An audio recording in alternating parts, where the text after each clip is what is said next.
going to.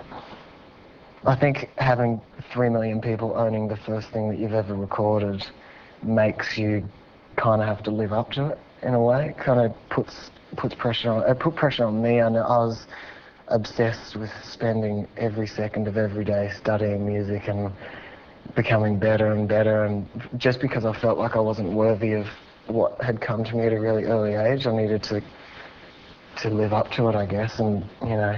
Is that right? Because I always assumed you'd come back from, like, you know, the Frog Stomp tour or whatever, and you'd be the coolest thing at school. It's like, wow, these guys are a big act internationally. Well, yeah, no, it was. I don't know why it was. We weren't. I'm not being modest. We definitely weren't the coolest thing in school.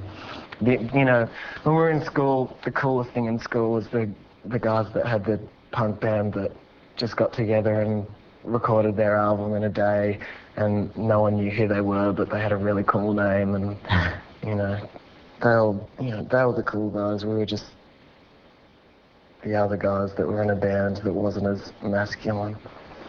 Because you copped that, wouldn't you? People would say you're a fag. You cop a fair bit of that. Were people just threatened by the fact that you were different? Was that it? Yeah, I think so. I don't know what that was, because I started, you know, getting bashed and being called fag for a long time before I even wore makeup. So I didn't bring that upon myself, people, I can assure you. But I think that I was always getting, you know, ridiculed for wearing lipstick when I was 14. I never wore lipstick. It's so just not my thing. I'm much more into eye makeup. But yeah, so from that, I think that's why I was called faggot a lot and beaten up, and I had lovely hair back then. Now, you were talking before about, you know, Silverchair. You were an international star when you were still at school, still living at home.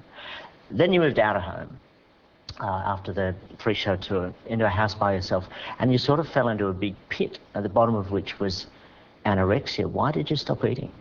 When I stopped eating was on our second album.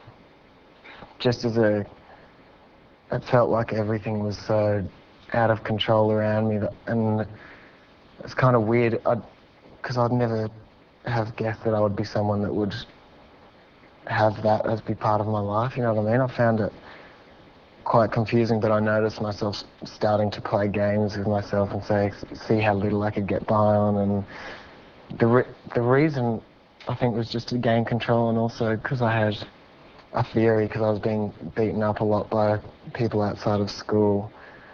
It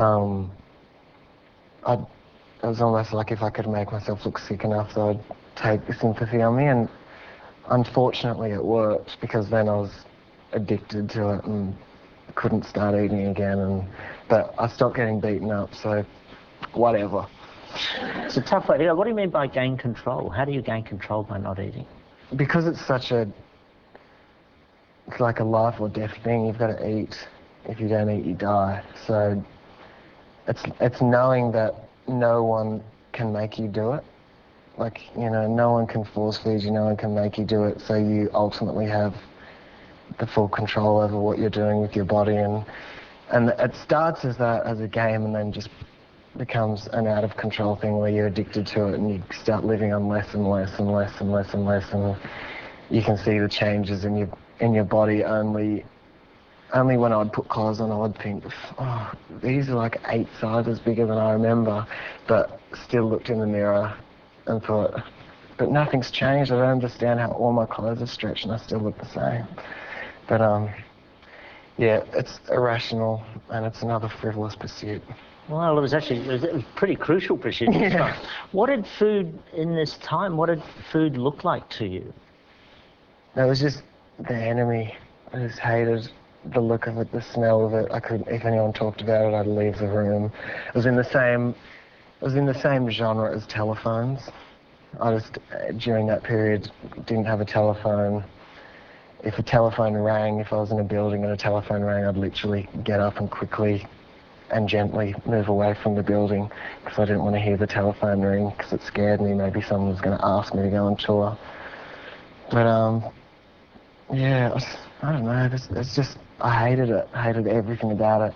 And every time I ate, because I've got a really vivid imagination, somehow convince myself that apples contained razor blades and wouldn't go to restaurants because I thought every chef in the world wanted to poison me.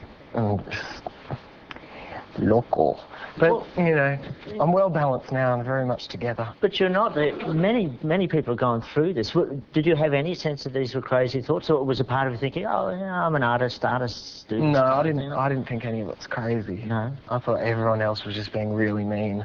Yeah? Like, I just thought everyone else was just picking on me and being really, really mean.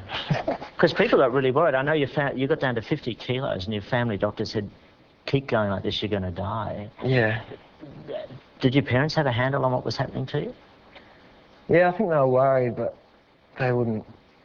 I mean, I don't think they would have wanted to bring it up with me for fear of me storming out and leaving and knowing that I wouldn't really... There's no real place for a 17-year-old celebrity on the Sydney streets. So I guess they were just like... They had to keep quiet, but they were concerned. They just didn't bring it up with me because I think they thought I was going to run away and do something else.